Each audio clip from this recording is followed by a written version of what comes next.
Merhaba, bugün Friedrich Engels'in klasikleşmiş bir eserine, Alman Köylü Savaşı'na dalıyoruz. Bu analizle Avrupa tarihinin en çalkantılı anlarından birinin perde arkasına bakıp o dönemi harekete geçiren gerçek güçlerin ne olduğunu anlamaya çalışacağız. Şimdi şöyle temel bir soruyla başlayalım. Tarihi asıl ne hareket ettirir? Büyük fikirler mi, dini inançlar mı, yoksa tamamen farklı bir şey, yani toplumsal sınıfların o somut maddi çıkarları mı? İşte bu tarih felsefesinin en can alıcı sorularından biri ve Engels'in analizi bizi tam da bu sorunun merkezine götürüyor. Engels de bu devasa soruyu cevaplamak için 1525'teki Büyük Alman Köylü isyanını adeta bir vaka analizi olarak ele alıyor ve bize aslında yepyeni, radikal bir tarih okuması sunuyor. Diyor ki, tarihi anlamak istiyorsanız büyük fikirlere değil, materyalist bir mercekle, yani sınıfların ekonomik ve sosyal varoluş kavgalarına bakın. Çünkü ona göre asıl belirleyici olan işte bu. Peki o zaman, haydi gelin ilk bölüme geçelim ve bu büyük patlamaya zemin hazırlayan o dünyaya, yani isyanın arefesindeki Almanya'ya bir bakalım. Nasıl bir yerdi burası? Şimdi Engels'in anlattığı 16. yüzyıl Almanyasını gözünüzde canlandırın. Aklınıza bugünkü gibi birleşik bir ülke gelmesin sakın. Daha çok birbiriyle sürekli didişen yüzlerce küçük prensliğin, şehrin, kilise toprağının oluşturduğu devasa karmakarışık bir yapboz gibi.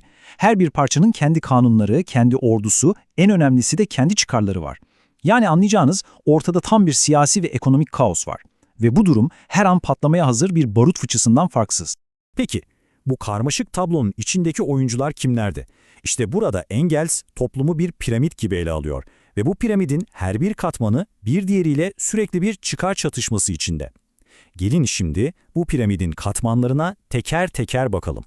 Piramidin en tepesinde kim var? Prensler. Bunların derdine imparator zaten zayıf, ondan boşalan güç alanını ele geçirmek, kendi topraklarındaki herkesi, soyluları, kiliseyi, şehirleri ezip geçerek o büyük imparatorluk enkazının üzerinde kendi küçük ama mutlak krallıklarını kurmak istiyorlar.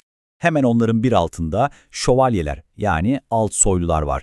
Bunlar aslında dönemin kaybedenleri. Feodal düzen değişiyor, askeri olarak artık eskisi kadar önemli değiller ve hızla fakirleşiyorlar.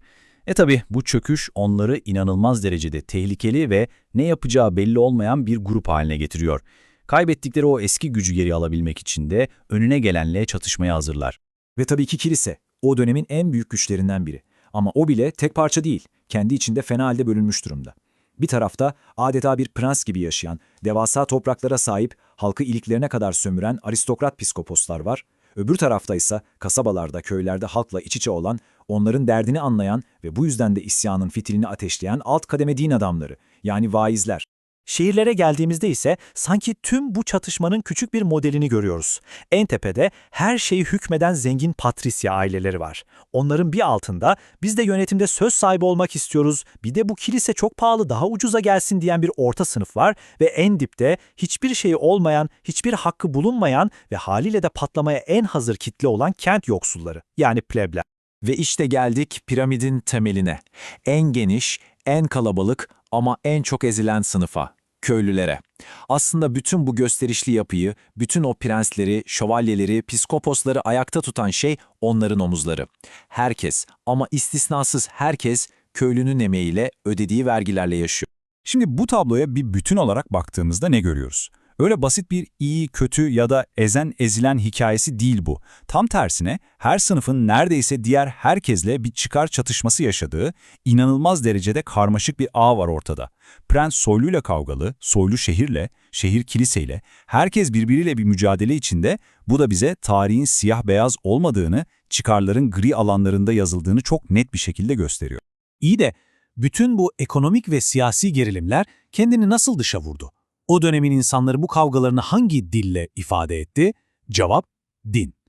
Şimdi gelin inancın ardında yatan o büyük sınıf mücadelesine daha yakından bakalım. Ve işte Engels'in analizindeki en vurucu noktalardan birine geldik. Ona göre reformasyon dediğimiz şey aslında sadece bir din tartışması falan değil, o altta yatan sınıf mücadelelerinin giydiği ideolojik bir elbise sadece. Neden mi? Çünkü o dönemde feodal düzeni ayakta tutan en büyük güç, en büyük toprak sahibi kim? Kilise. Hal böyle olunca Sisteme karşı her türlü başkaldırı doğal olarak önce kiliseye karşı bir isyan, yani o dönemin diliyle bir sapkınlık olarak başlamak zorundaydı. Bu ideolojik savaşında iki tane sembol ismi var. Bir yanda Martin Luther. O kimin sesi? Şehirli orta sınıfın ve düzeni kendi lehlerine değiştirmek isteyen prenslerin. Diğer yanda ise Thomas Münzer. O da en alttakilerin, yani köylülerin ve şehirli yoksulların sesi. Aradaki fark ne? Luther sistemin içinde bir reform istiyor. Münzer ise sistemi kökünden yıkıp yeryüzünde sınıfların ve özel mülkiyetin olmadığı ilahi bir düzen kurmak için devrim çağrısı yapıyor. İşin ilginç yanı Luther bile yolun başında gördüğünüz gibi oldukça sert, hatta devrimci bir dil kullanıyor. Ama Engels'in işaret ettiği nokta şu: ne zamanki köylülerin ve yoksulların isyanı kontrolden çıkıp mülkiyet düzenini tehdit etmeye başladı, işte o anda Luther anında geri adım attı. Ve isyancılara karşı en acımasız tavrı takınarak mevcut düzenin sahiplerinin, yani prenslerin yanında yer aldı. Şimdi Engels, analizinin son bölümünde asıl argümanını perçinlemek için çok ilginç bir şey yapıyor.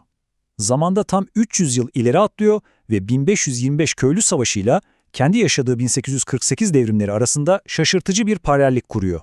Engels'e göre 1848'de yaşananlar aslında 1525'in bir tekrarından başka bir şey değil. Neden mi? Çünkü her iki devrimde de aynı senaryo yaşandı.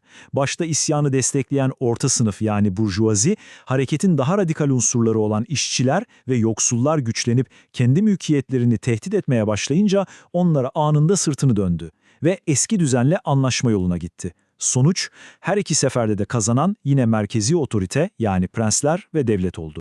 İşte Engels'in bu müthiş analizi bizi en sonunda şu soruyla baş başa bırakıyor. Peki, tarihi sınıfların maddi çıkarları üzerinden okuma fikri sadece geçmişte kalmış bir teori mi?